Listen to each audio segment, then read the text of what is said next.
225페이지에 위에 박스 밑에 가로 2번에 개발구역 지정의 제한이라고 있나요? 이게 이제 조금 복잡한 게 나와요.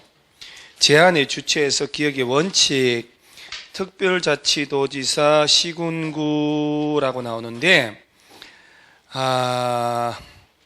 이게 제목이 제한의 주체라고 됐지요. 해놓고 원칙 예외 있는데, 이거는 좀 뭔가 제목 잘못 따른 것 같은데, 기억에 국가 지자체 도시개발조합을 제외한 사업 시행자로, 거기 사업 시행자 동그라미 해보세요.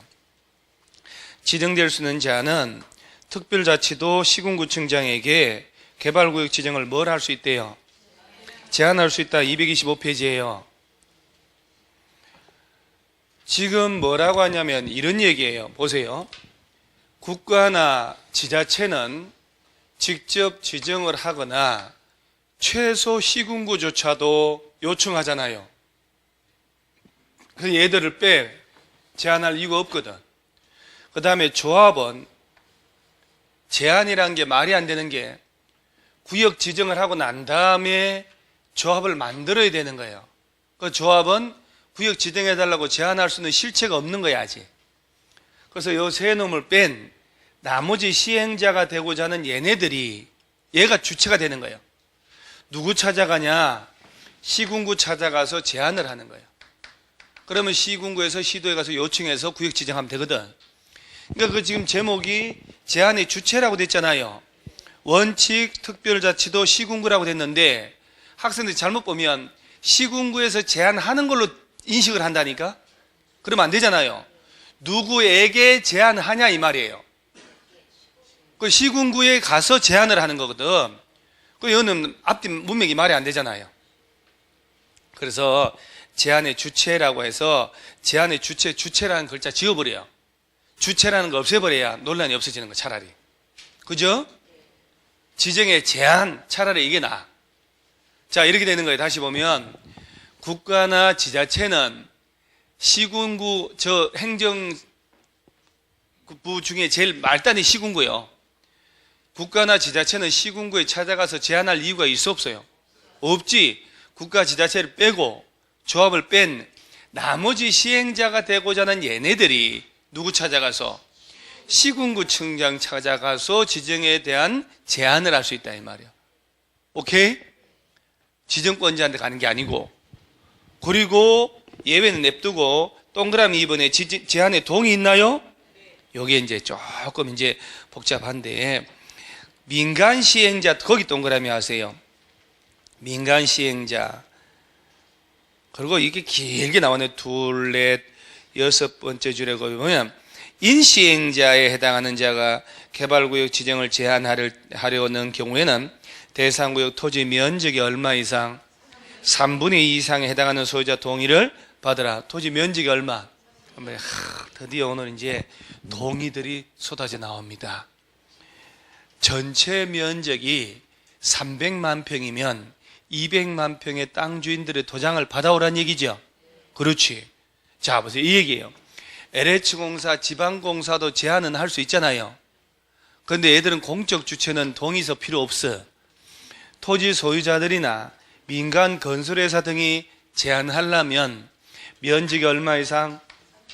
동의 얻으란 얘기는 3분의 2 이상의 땅 주인들이 와서 제한할 때 요청해서 지정하도록 하겠다 이 말이에요.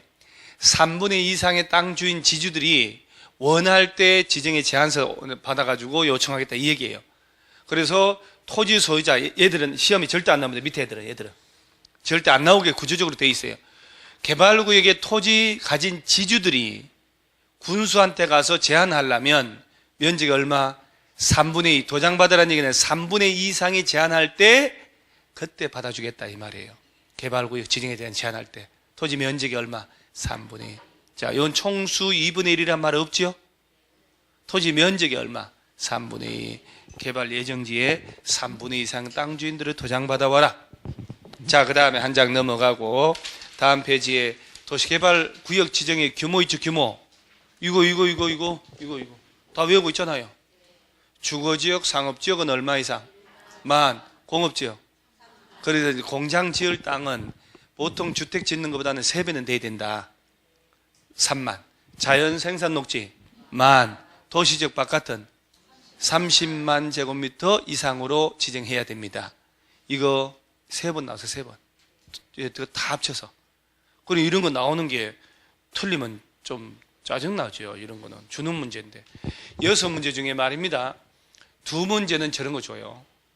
그냥 단순한 거. 그 다음 2문제도 손도 못 대는 거 줘요. 나머지 2개는 한 8개월 정도 공부한 사람 풀 수 있게끔. 우리는 4문제 속에서 승부를 봐야 되거든요. 그 다음에 밑에 지정의 절차라고 있지요. 시험 안 나와요. 그런 거 신경 쓰지 마요. 여러분요, 봐요. 다 주제마다 다 다르단 말이에요. 얘는 절차법이기 때문에 전체 절차가 중요하지. 구역 지정하는 이 미시적 절차, 기초조사, 그 다음에 공청회로 주민 전문가 의견 듣고 협의심의 이런 거 있잖아요. 여기는 신경 안 써도 돼. 이것도 이해를 못한 판에 저런 거. 자, 오른쪽에 04번에 지정의 효과라고 있나요? 아까 왜 개발구역 지정하면 그 동네는 저절로 도시지역으로 된다고 그랬지요? 그러니까 땅 주인들이 횡재하는 거예요. 그래서 마곡지구 내가 얘기했잖아요. 그 수용 보상금 600억대 받은 사람 2사람이라고. 개발구역 딱 지정해가지고 개발 사업 해야 되니까 보상금 받았단 말이에요, 그 사람이. 땅을 막 얼마나 많이 가지고 있으면. 그래서 1번 도시지역 등의 결정고시 의제 볼게요. 도시개발구역 지정고시된 경우에 해당 도시개발구역은 국토법률에 따른 도시지역과 대통령령으로 정하는 지구단위 계획구역으로 결정고시된 것으로 본다. 그러니까 이제 여러분요, 잘 봐요.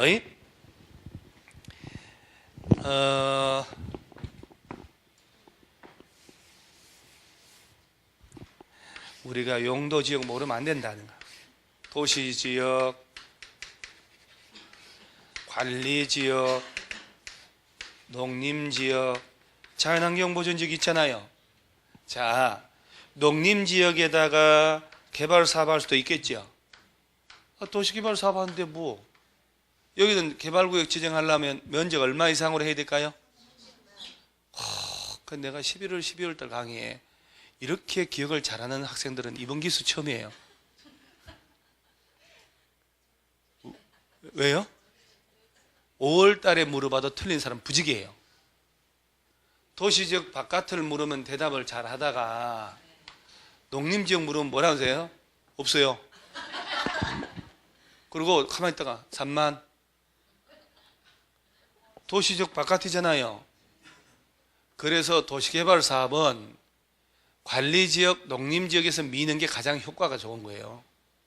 도시지역은 녹지지역. 그래서 이런 데 있는 농지 임야 있지요. 얘를 밀어버리고 건물 지을 수 있는 땅 조성하는 사업이에요.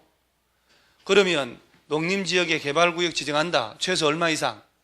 그리고 도시지역 바깥이니까 30만 이상으로 해야 되잖아요. 그래서 개발구역 딱 지정하죠. 그럼 그 순간 얘가 용도가 뭘로 바뀐다고? 도시지역 된다. 상상만 해봐도 여러분 생각, 평생 농사 짓던 내 땅이 도시지역으로 바뀐다니까. 그럼 좋은 겨 안 좋은 겨? 드디어 부동산 좀 알게 되잖아요. 좋은 정도를 떠난다니까. 이런 횡재가 그런 일이 생기는 거예요. 누가 마곡 저 일대가 김포공항 들어서서 비행기 이착륙 때문에 건물을 못 짓겠단 말이에요. 공항이 없어지지 않는 한 저렇게 갈 줄 알았는데 어느 순간 인천공항 들어서고 국제선이 다 옮기고 하니까 규제할 필요성이 별로 없다. 신도시 만들자. 왜 약간권 땅을 놀리냐 이 얘기거든. 저리 될지 누가 알았겠냐고. 그러죠? 땅 거래도 안 됐다니까 저기요. 누가 건물 못 짓는 땅을 사요? 서울 시내 농사 지으려고 땅 사나? 말도 안 되는 땅인데. 그런데 얼떨결에 신도시 되더니 전철이 연결되고 이러더니 마곡의 아파트 값이 강남권 아파트 값 돼버려요. 장난이 아닌 땅 됐다니까. 저게 여러분 마곡의 부동산 업자들 있잖아요. 월세 엄청 비싸요. 그거 진짜 코딱지만한 거 월세 300씩 줘야 돼요. 장난 아니니까 상가도 엄청나게 비싸요. 거기가 그래 될 줄. 참 땅 사놓는 건데 평생 강의만 하고 사는 거예요. 우리는 이렇게 누구든 상상 못하죠. 근데 만약에 서울시 공무원이 있었다. 정보 벌써 알았을 거 아니에요. 내부적 정보 가진 사람은 땅 투기 다 해요. 다 그렇게 다 치부를 하는 거예요. 그러니까 서울시에서 마곡지구를 개발구역 지정할 때는 보세요. 그 전부터, 적어도 2, 3년 전부터, 몇 년 전부터 다 조사를 다 하고 한단 말이에요. 할 때 공무원들이 할 거 아니에요. 내부적으로 기자들하고는 다 알아. 다 그리고 막 땅 투기 다 해먹는 거예요. 우리만 모를 뿐이에요. 뭐 실제 그랬겠습니까마는 추정은 가능하다. 그랬다고는 말을 못 하는데 필리핀, 태국 이런 데는 그렇게 한대요. 우리나라는 깨끗한 나라를 안 그러는데 개발구역을 지정하는 순간 도시지역이 아닌 곳이지요. 용도가 뭘로 바뀌어요? 그리고 여기에 맞게 개발을 하는 거예요. 그래서 7, 8년 뒤에는 완전히 신도시가 딱 들어서는 거예요. 그 다음에 이 동네는 뭐가 되냐? 지구단위 계획구역 된다. 이게 나중에 큰 의미를 가집니다. 그런데 우리 배울 때 지구단위 계획구역 지정할 때 우리 지구단위 배웠잖아요, 살짝. 지구단위 계획구역 지정하고 몇 년 내 지구단위 계획 안 짜면 다음날 실효된다고? 예? 괜찮아요. 아유, 지금 첫 바퀴인데 뭘 그렇게 갈등을 해요? 되는 대로 떠들어도 돼요. 몇 년 내 지구단위 계획 짜라고? 3년? 5년은 5년? 3년 5년? 10년? 또 20년 없어요? 그럼 지구단위 계획 짜다가 죽어버리겠다.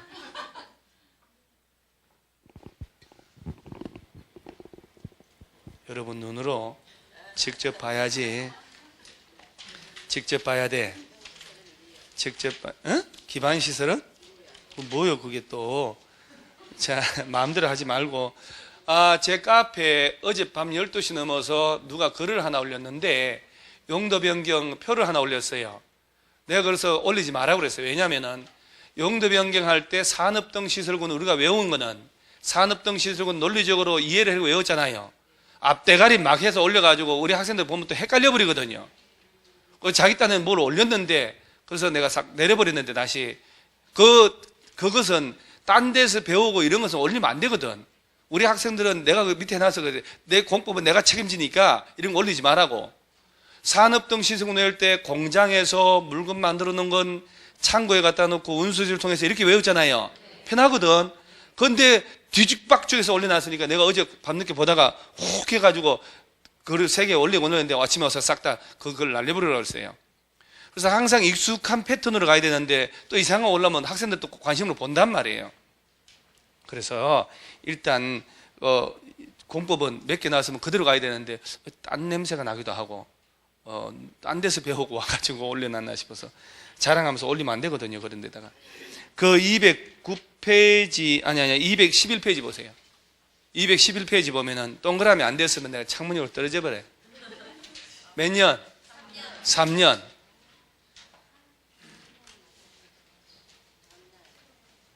아니 야가 한 지 얼마 됐다고.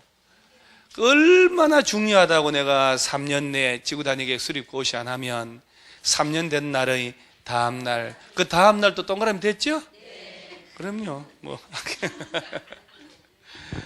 자, 이제 보세요. 이제 재밌는 게 나오는 거예요. 보세요. 개발구역이 지정되면 그 동네는 도시지역이 아닌 곳에 구역 지정하면 용도가 뭘로 바뀌고 동시에 지구단위 계획구역 됐다는 거 아니요? 그럼 지구단위 계획 짜야지. 안 짜면 또 실효될 거 아니에요, 그것도? 얘도 똑같아요. 그래서 이렇게 돼 있어요. 개발구역 지정하고 3년 되는 날까지 지구단위 계획의 내용을 담는 실시계획 작성해서 인가 신청 안 하면 3년 되는 날의 다음 날에 개발구역은 해제돼요. 이거 얼마나 황당한 일이 벌어져. 보세요. 농림지역에 200만 평의 개발구역 지정했다 쳐요. 그러면 도시적으로 저절로 됐다며요. 근데 도시적으로 돼가지고 도시지역으로 개발할 줄 알았더니 웬열 3년에 가도록 얘를 안 만드는 거야. 그러면 인가 신청 안 올라오면 개발구역에서 뭐 된다고? 개발구역에서 풀려버린다는 얘기는 개발 사업 안 한다는 얘기 아니야? 옛날 농림지역으로 돌아가겠지.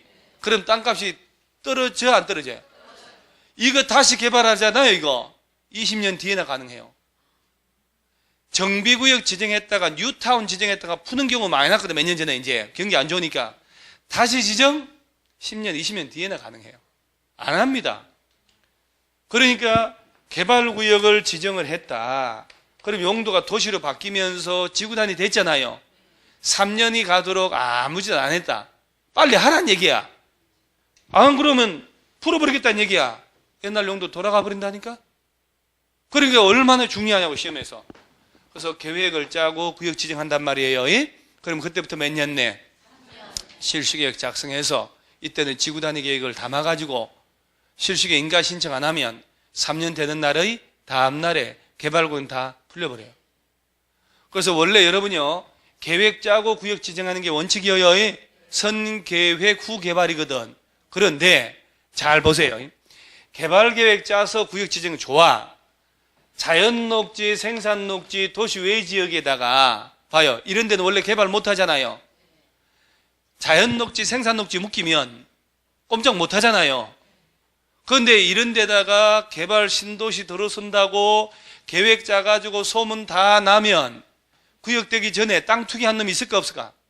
있지. 개발구역이 지정되면요, 되는 순간 건축물에 건축, 공작물 설치, 물건 쌓는 거 쭉 해서 나무 심고 베어내는 거 일체 못해. 묶이고 난 다음부터는. 그런데 내가 만약에 정보를 알고 있어. 야, 여기 생산녹지인데 200만 평의 신도시 개발 사업 한다더라. 아직 구역에는 안 지정됐는데 대략 어디부터 어디까지 계획 짰잖아. 이렇게 나라도 떼돈 빌려가지고 땅 투기하지. 그러죠?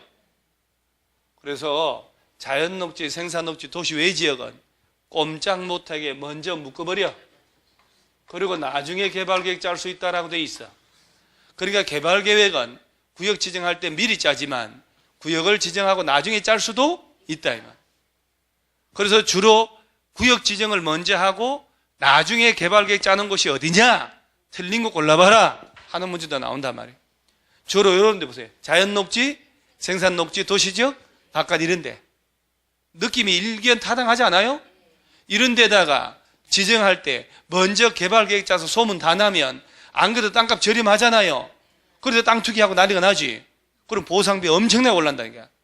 그래서 이런 데는 먼저 묶고 나중에 개발계획 짜도 된다. 그럴 때는 2년 내 짜야 돼. 안 짜면 다음날 실효돼 버려요. 또 2년 내 짰다 하더라도 또 3년 내 실시계 인가 신청해야 돼요. 안 하면 다음날 실효되고. 자, 일단 뭐 어느 정도 자포자기 쪽으로 가는데, 요 실시계획 요거 누가 만들어요? 요거 누가 만들어? 에? 뭐를 망설여요? 수행하는 놈이 짜지. 실시하는 놈이 짜지. 누구한테 인가 받고? 지정권자, 이런 표현을 익숙해야 된다. 익숙해. 지정권자한테. 여러분, 이 개발계획 이거 누가 짜게요? 저거 누가 짜게요? 아무나 한 놈 좀 얘기해 보세요. 고세 또 내가 싹 지우니까 하나도 기억이 안 나는 거야. 시도지사? 시도지사가 뭐 왜? 그래서 개발구역의 지정권자라고 해야 되는 거예요. 지정권자 중에 다 들어가잖아요. 야가 수립하는 게 아니고 지정권자가 누구라도 지정할 때 미리 개발계획 짜는 거예요. 잘 봐봐요. 그러면 자, 마곡지구 예를 들어볼게요. 강서구잖아요. 서울시장이 개발구역 지정하겠지. 그래, 지정권자가 누구요? 서울시장. 그러면 개발계획을 지정권자는 서울시장 짜겠지. 개발계획 짜서 구역 지정한단 말이요. 그리고 서울시에서는 서울시 산하 SH공사한테 네가 하라고 했겠지. 그럼 얘가 시행자 된 거지. 얘가 뭘 만들어? 그리고 누구한테 가서? 서울시장한테 가서 인가를 받아야 되는 거예요. 시장님, 제가 저를 지정해 줬으니까 이렇게 사업하겠노라. 우리 개인으로 보면 건축허가 받는 거요. 용어를 달리 쓸 뿐이지 실시계 인가 받아야 공사를 할 수 있다니까. 흐름을 이해를 하셔야 되는 거예요. 개발계획은 누가 짠다고? 구역을 지정하는 자가 개발계획 짜서 구역을 지정해서 그 다음에 시행자를 정해주면 그놈이 뭘 만들고 실시계획 만들고 인가 받는다. 이런 표현이 익숙해야 보세요. 개발구역 지정하고 3년 내 실시계획 인가 신청 안 하면 3년 된 날의 다음 날 다 풀린다. 그리고 먼저 구역을 먼저 묻고 원래 개발계획 짜야 되는데 나중에 개발계획 짤 수도 있다. 그러면 이때는 개발계획을 몇 년 냈잖아. 2년 내 안 짜면 다음날 실효된다. 개발계획 짰더라도 또 몇 년? 3년 된 날까지 실시계 인가 신청 안 하면 다음날 또 풀려버린다. 그러면 아무 짓 안 하고 풀린 거 아니야? 그럼 옛날로 돌아가 안 돌아가요? 옛날로 다 환원된다니까. 지구단이 없어져 버리고 꽝 돼요. 꽝. 그러면 그게 어디가 있냐? 밑에 227페이지 하단에 개발구역 안에 행위제한 있나요? 그러니까 이제 여러분이 이 얘기에 또 개발구역을 지정했다는 얘기는 이런 식으로 공사해야 되잖아요. 근데 구역 지정하고 난 다음에도 건물을 지어버려. 철거해야 되잖아요. 근데 건물 지어버리면 보상금도 더 나가고 철거비도 들고, 그 다음에 또 환지 많이 받으려고 땅을 막 여러 필지 나눠버려. 나무 심어? 그러면 안 되잖아요. 그러니까 그런 걸 못하게 하는 거예요. 그래서 보면은 도시개발구역 지정에 관한 주민 등의 의견 청취를 위한 공고가 있는 지역 및 도시개발구역에서 다음의 행위를 하려는 자는 특별시, 광역시, 제주도, 그 다음 시장, 군수에게 뭘 받으라? 허가. 밑에 박스 있죠? 건축물 건축, 공작물 설치, 형질의 변경, 토속의 채취, 토지 분할, 물건 샀는 것. 여기까지 어디서 본 적 있잖아요? 집 짓고 물건 샀고 토토토 할 때 국토법 개발행위 허가. 그러죠? 여기다가 이제 중목의 벌채 식재가 추가가 된 거예요. 자, 보통은 나무를 산에 가서 나무 베어내면 처벌해야 안 해요? 산에 가서 나무 심으면 처벌해야 안 해요?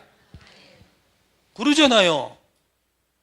아니 조림을 하자 푸르게 내강산 푸르게 이렇게 나오잖아요. 나무 무단으로 벌채 안 넣으면 처벌해도 나무를 심는 놈은 처벌하면 안 된다니까.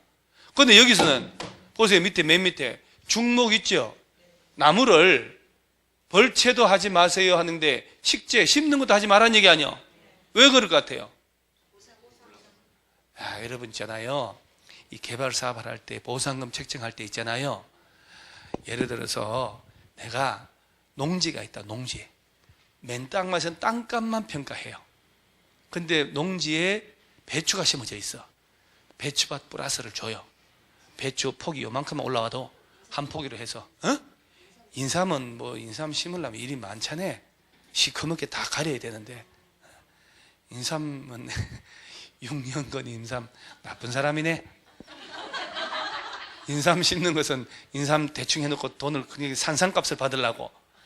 그런데 그래서 이런 게 참 논란이 많은데 시골에 농지들 있잖아요. 지가 직접 가지면서 농사 짓는 사람도 있지만 그 남의 농지를 빌려서 임대차에서 농사 짓는 사람 있잖아요. 남의 농지를 빌려서 농사 짓고 있는데 그 농지 주인이 와서 주말에 다 갈아엎어버리고 무값 얼마냐 줘놓고 말이죠. 심어놓은 사람 의견도 안 돼. 지 땅이니까 밀어버리고 나무 심어요. 나무 무 있는 것보다 나무 심어놓으면 훨씬 보상은 많이 나와. 묘목을 700원짜리 심어놓잖아요. 700원짜리 심었네. 몇 그루 죽었네 아니에요. 면적당 몇 그루 얘들이 컸을 때 해서 평가를 하는 거예요. 그래서 멀쩡한 농지 갈아엎고 나무 심고 하는 뉴스가 나온 게 버른 거예요. 나무 심어놓으면 보상은 훨씬 많이 나옵니다. 못하게 하려고 그래요. 그러니까 식재도 하지 말아요. 그래서 요 박스에 정한 이런 것들은 구역 지정되고 난 다음부터 임의적으로 하면 된다고요? 안 된다고요? 안 되는 거예요. 그러니까 구역 지정하는 정보를 알면 미리 해버리는 거예요. 건물 지어버리고 나무 심어버리고 보상은 많이 받고 하려고. 한 장 넘어가면 다음 페이지에 허용사항이라고 동그라미 3번 있나요? 다음에 어느 하나에 해당하는 행위는 허가받지 않고 할 수 있다. 1번만 재해복구 재난수습 나오잖아요. 그 다음에 대통령령으로 정하는 게 있는데 얘가 또 이따만한 박스가 나옵니다. 아마 내일 모레로 아마 교과서 나올 거예요. 자, 요 개발구역 묶었다. 재해를 복구하고 재난을 수습할 목적으로 건물 짓고 하는 것은 허가 받고 안 받고? 안 받고. 이거 배운 적 있잖아요. 앞으로 재해 복구 나오면 허가 일체 받는 거 아니에요? 상식이지. 그 다음 사업 시행자라고 나오죠. 자, 여러분요, 도시개발 사업은 국가가 직접 하는 경우도 있어 없어요? 여기 줄 쳤잖아 아까. 자, 해놓고 이들 중에 지정권자가 네가 하라고 정하겠다는 얘기거든. 그런데 오른쪽 페이지 박스 밑에 2번에 전부 환지 방식의 시행자라고 있나요? 제목들이 적절하지 않는데 제가 빨리 일단 올해는 요약집을 딱 만들어서 요약집 타이틀 제목도 잘 달아야 되거든요. 제목만 보고도 연상되게끔 달아야 된단 말이에요. 그래서 제가 올해는 어떻게 제가 선책이 아닌 걸로 하다 보니까 조금 아쉬운 게 많이 보이는데 빨리빨리 만들어서 황금색 칠해가지고 요약집 만들어야 되겠어요. 왜요? 요약집 껍데기에 황금 칠해가지고. 왜요? 그 금색은 좋은 거 아니에요? 이왕이면 자격증도 금태 둘러서 주면 좋잖아요. 그래서 이번 요약집에는 금태 둘러서 이렇게 해가지고 막 합격 트로피 만들어 넣어가지고 막 유치찬란하게 한번 만들어보는. 자, 전부 한지 방식, 이건 무슨 일이냐? 잘 봐요. 도시개발구역 전부를 무슨 방식으로? 환지 방식으로 시행할 때는 개발구역의 토지 소유자 또는 조합을 시행자로 정한다라고 되어 있지요. 여기 지금 이게 시행자 변경 사유도 중요한 게 있는데 이게 없네. 여러분요, 아까 사업은 몇 가지 방식? 돈을 주고 보상하고 소유권 다 취득해가지고 시행자가 내 걸로 만들어 놓고 개발 사업하는 방식이 수용 사용 방식, 종전 땅 주인에게 돌려주는 게 환지, 두 가지를 섞어서 하는 게 원형이에요. 자, 좀 전에 뭐라고 하냐면 전부 환지 방식으로 할 때는 소유자 또는 조합을 우선적으로 시행자로 정하라고 했잖아요. 지주들을 정해주거나 얘들이 만들어 놓은 비영리 공익법인인 도시개발 조합을 정할 수 있다 이 말이에요. 그러니까 땅 가진 사람들한테 우선적 기회를 주라는 얘기예요. 그런데 특칙도 있고 시행자를 정해줬지만 시행자를 딴 놈으로 바꾸는 사유도 있는데 일단 그거는 여기 없으니까. 자, 일단 머릿속에 전부 환지 방식으로 할 때는 이들 중에 우선적으로 누굴 정하라? 지주들이나 조합이나 둘 중에 하나를 우선으로 정하는 거예요. 자, 여기서 조합을 정하려고 해보니까 조합 맹글어야 되잖아요. 자, 이제 보세요. 도시개발 조합이라고 하는 비영리 공익법인 만들려면 발기인 모임 7명 이상이 뭉쳐야 돼. 재개발 조합은 5명이에요. 재개발 조합 몇 글자? 5명이요. 자, 도시개발 조합은 몇 글자인가 한번 세어보세요. 세봐봐봐요. 괜찮으니까. 5개라고? 도시개발 조합은 왜요? 7개 맞잖아요. 딱 맞네. 그렇게 딱 맞다니까. 이러고 난 다음에 딴짓하는 사람 집에 가서 세봅니다. 한번 생각해도 6글자인데 왜 7글자라고 그래? 이렇게 한단 말이에요. 자, 여러분요, 도시개발 사업이 먼저일까? 재개발 사업이 먼저일까? 그러죠. 머릿속에 항상은 건물 지으려고 땅을 조성하는 사업이 도시개발 사업이에요. 그리고 거기다 건물 지으고 난 다음에 오래돼서 철거하는 게 재개발, 재건축이거든. 도시개발 사업이 항상 먼저인 거예요. 그래서 이유가 도시개발, 재개발, 재개발, 재건축. 그래서 도시개발 사업할 때 7명, 그리고 다음 주에 2놈 죽고 5명. 별 얘기를 다 해도 기억을 못 해요. 그래서 여기서는 몇 명 이상 뭉쳐? 7명 이상이 정관을 만들어요. 그리고 소유자 동의를 얻어야 돼요.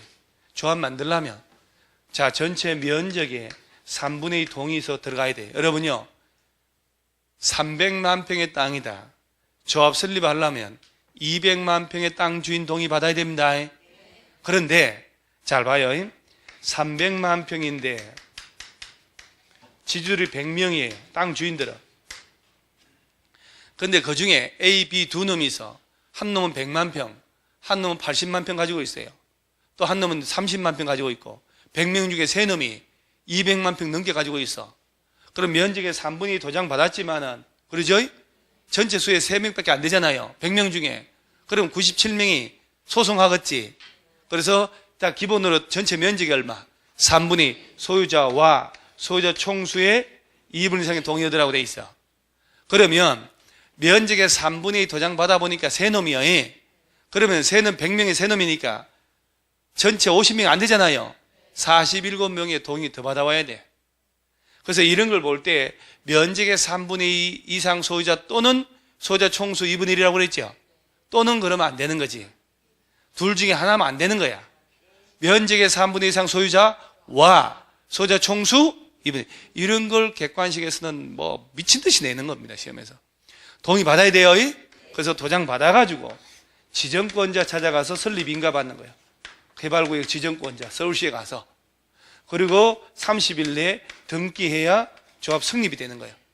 자, 여기서 누구한테가 재개발 재건축은 시군구, 저는 솔직히 가슴이 좀 그런 게 한 달 전만 해도 있잖아요. 내가 하고 싶은 얘기를 다 해도 학생들 따라왔거든요. 근데 지금 얘기를 하려니 막 가슴이 탁탁해서 갑자기 도시개발조합은 지정권자한테 설립인가 받고 재개발 재건축은 시군구에 가서 시장군수 등에게 설립인가 받고 다 달라요.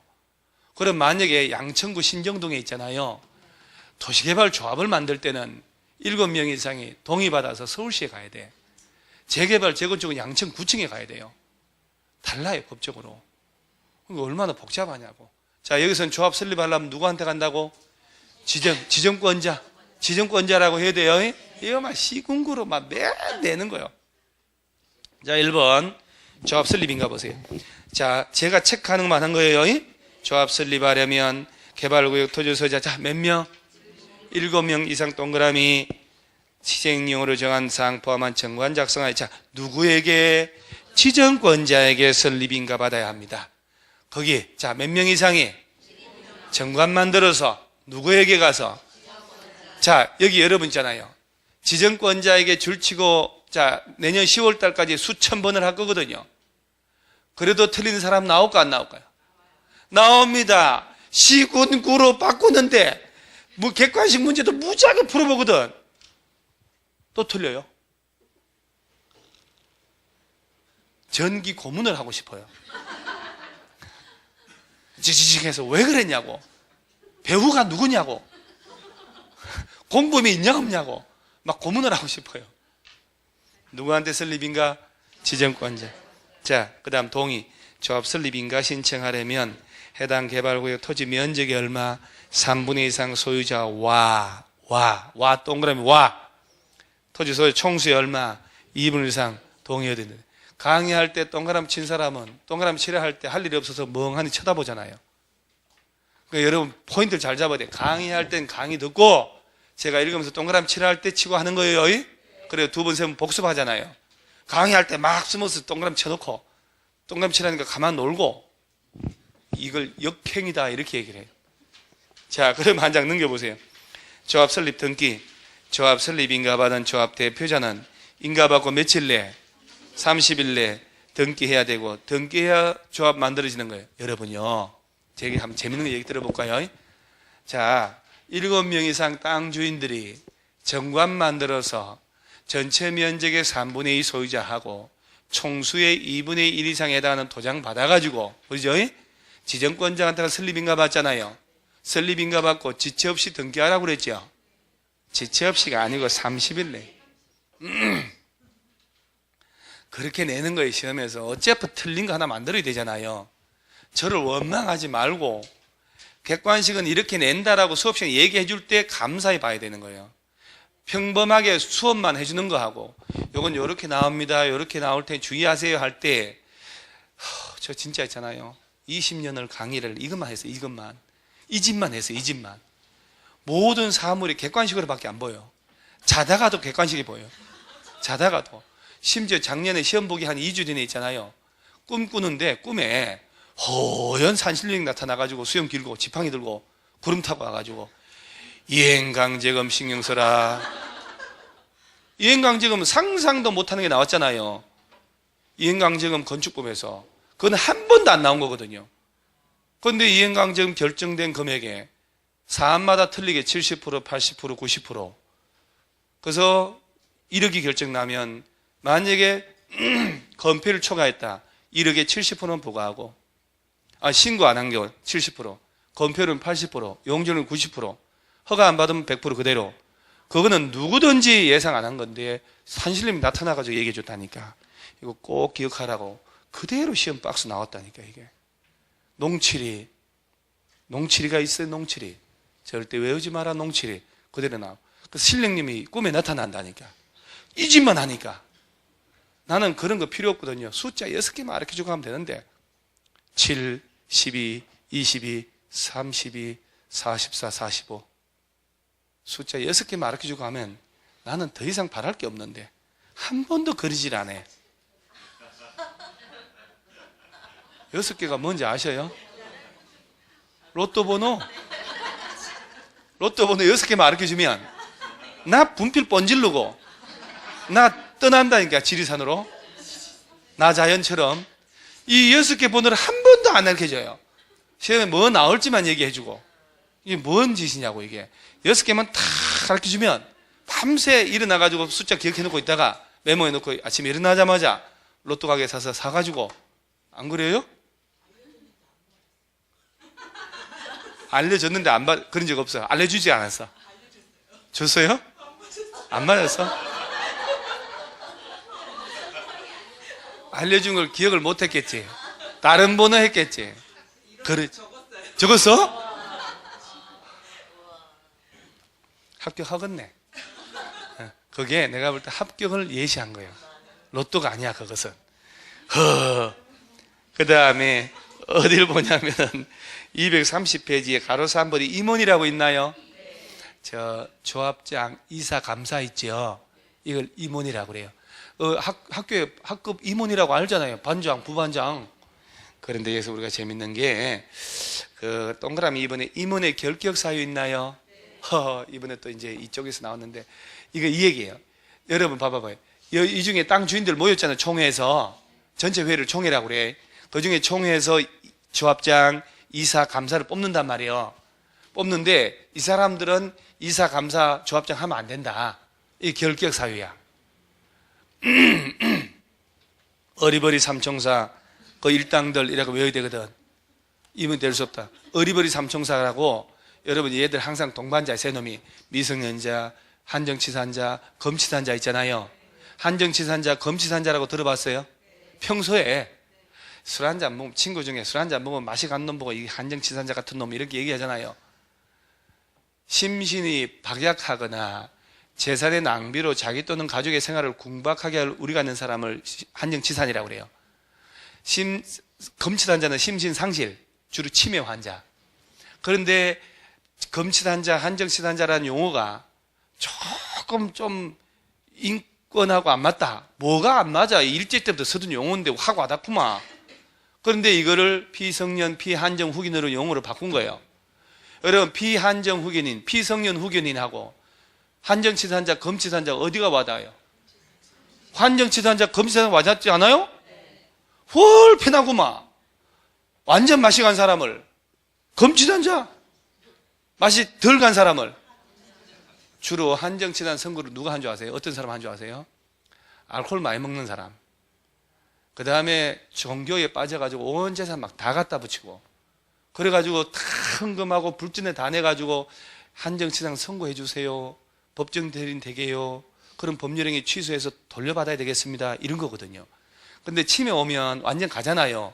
그 치매 왔는데 가끔 정신 돌을 때 있어 없어요. 그러니까 자식이 3명 있어가지고 이것도 뺀질거리는 막내딸이 제 친정아버지 찾아가서 치매인데 말이지, 잠깐 정신 든 사이에 아버지, 언니들이 말이야 아버지 약도 못 사게 해주네, 엄해를 해가지고 그 계약서 쓰는 거야. 이게 정리한다, 모든 걸 상속해준다. 그러면 문제 되잖아요. 아무리 딸들이 검치단 선고를 받는 거 법원에 요구하는 거예요. 검치단자가 돼버리면 법정 대리인 동의 없이 하면 다 취소할 수 있거든.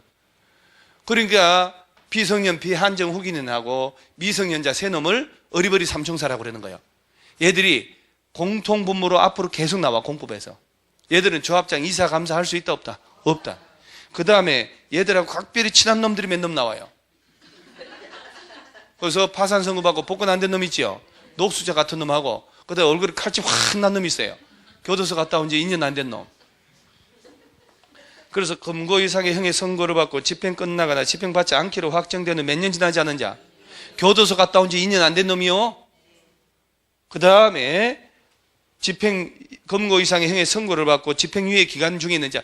여러분 저 중개사법 시간에 형벌의 종류 배우긴 배웠나요? 9가지? 사형부터 시작해서. 징역하고 금고가 무슨 차이가 있어? 비밀번호 금고가 아니고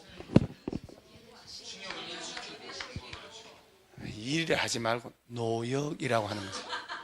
편지봉투 붙이고 목공소 가고 막 포장 붙이고 이렇게 하는 거. 교도소 징역 3년이라고 봤잖아요. 3년 동안 징역받은 사람은 쉬는 시간에 일과표대로 놀기만 하면 안 돼. 일을 해야 돼요. 노역을 한 걸 계산을 다 해줍니다. 그래서 교도소에서 형 다 살고 나올 때 돈을 줘요. 우리가 장난삼아 퇴직금이다 이렇게 얘기를 해요. 영치금도 있을 것이고, 순실이는 퇴직금 엄청 나올걸요? 20 몇 년 살아야 되잖아요. 검거는 주로 정치범들일 때 일을 안 시켜요. 그래서 가서 뭐 끌려가가지고 막 편지봉투 앉아 쭈그려 앉아 붙이고 이러질 않아요. 그래서 검거 몇 년, 자격정지 몇 년 이렇게 되거든요. 그래서 일단은 검거 이상이라는 얘기는 교도소 간다는 얘기예요. 자, 그럼 보세요. 어리버리 삼총사라고 했죠. 새놈이 누구? 미성년. 민법 시간에 아직 피성년 피해 한정 후기는 안 배웠나요? 얘들이 법률행위를 법정 대리인 없이 했다. 그러면 무효죠, 무효. 무효요, 취소요. 취소할 수 있는 거요, 무효요. 무효 취소 차이가 뭐요?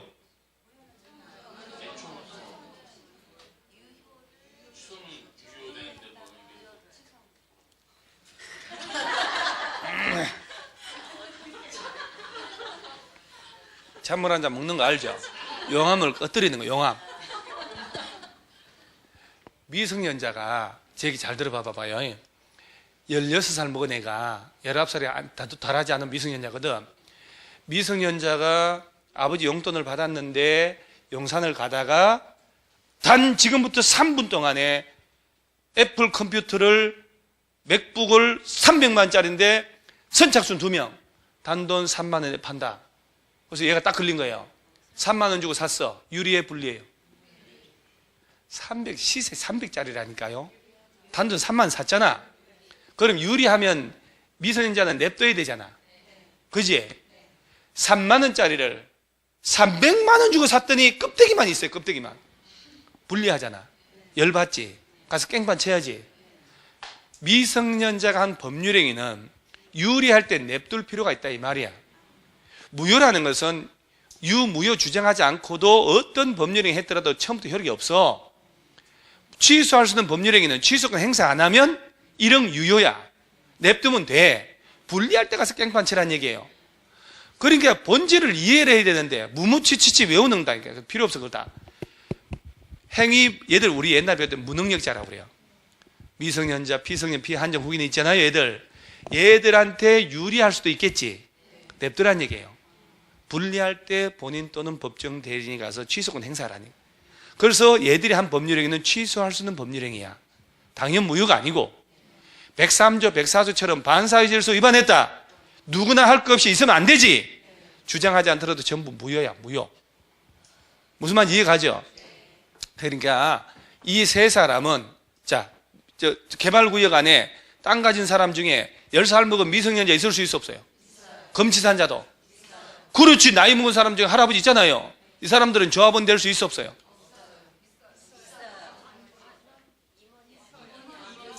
이번 시험에 나온 게 그거예요. 지문. 조합원이 될 수 없다는 게 아니잖아. 그래서 총회를 해가지고 조합장 하려고 얘가 나오는데 알고 보니까 겉은 멀쩡하게 생겼는데 법원에서 한정 피성년 후기는 지정선고를 받아버린 거예요. 조합장 되면 되게 안 되게. 조합장 이사감사의 임원의 결격 사유예요. 조합원의 결격 사유가 아니고. 무슨 말인지 알겠죠? 자, 이 세 놈하고 또 이거 책 보지 마요. 친한 놈 있잖아요. 노숙자 한 놈, 칼 맞은 놈 한 놈 이렇게 하면 돼요. 노숙자가 누구요? 파산 선고 받고 복권 안 된 놈. 칼 맞은 놈이 교도소 갔다 온 놈 아니요? 몇 년 안 된 자? 2년. 집행 유예 기간 중에 있는 자. 자, 징역 2년에 집행유예 3년이란 말을 해요. 그런 말 들어봤죠? 징역 2년에 집행유예 3년. 자, 이 사람은 유죄요, 무죄요? 전과자 돼야 안 돼? 주로 집행유예는 이 사람이 범죄 저지르는 거 맞아. 판사가 볼 때 2년의 징역을 취하는데 징역 들어가 버리면 가족들이 남아있는데 마누라 말기암 걸렸지, 초등학생 유치원 애 삐약삐약 3명 있지. 진짜 불쌍하잖아요. 초범이고. 갚으려는 순간 다 굶어 죽어. 네 집행을 3년간 유예할게. 교도소 가는 걸 유예시켜주는 거야. 유죄는 유죄야. 전과자가 되는 거야. 그 3년 동안 교도소 간다 안 간다? 안 간다. 그 3년 동안 제3의 범죄가 없으면 3년 지나면 교도소 안 가도 된다는 거예요. 형의 선고유예는 청소년 범죄일 때 주로 해요. 야, 네가 어째 이런 일을, 야, 너 인생 창창한데 이렇게 사람을 두드려 패냐? 이게 사람 패가지고 머리가 푹 들어갔네. 청소년들은 한 번 유죄 선고해버리면 전과자 평생 남잖아요. 그러니까 판사가 너 범죄 행위 저지른 걸 맞는데 반성도 하고 탄원서도 많이 들어오고 피해자도 합의해주고, 그러니까 형의 선고를 2년 동안 유예할게. 그러니까 징역 몇 년 선고 안 한 거야. 2년 동안 유예했지. 이 사람 죄가 있음 없음? 없음. 죄 있음 없음은 그 사실로 판단한 게 아니에요. 판사가 유죄 선고했을 때 죄가 있는 거고, 무죄 선고면 죄가 없는 거예요. 선고를 안 했잖아. 집행유예는 징역 3년, 징역 2년 선고했다니까?